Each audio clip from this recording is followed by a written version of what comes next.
बटाड़ी में बदमनी वधी वई। रात देर सां नामालूम चोरनि दुकान जी छत पटे 40,000 रोक ऐं हज़ारे रुपयनि जो सामान बुहारे फरार थी विया।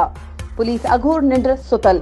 ख़बर मूजिब बटाड़ी में बदमनी वधी वई। रात देर सां नामालूम चोरनि मुर्तज़ा चौक वटां मुमताज़ अली भुट्टो जी परचून जी दुकान जी छत पटे दुकान में पयल रोक रक़म 40,000, खंड घी जा दॿा, सिगरेट ऐं ॿियो क़ीमती सामान बुहारे फरार थी विया।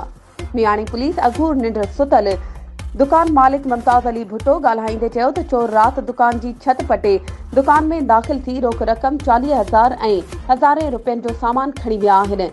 पुलिस खे इतलाउ कयो आहे। पुलिस जाइ वारदात ॾिसी वापसि मोटी वई। हुन चयो त मां ग़रीब मिसकीन आहियां। हुन SSP कश्मीर खे अपील कई त चोरनि ख़िलाफ़ कार्रवाई करे सामान वापसि कराए ॾिनो वञे।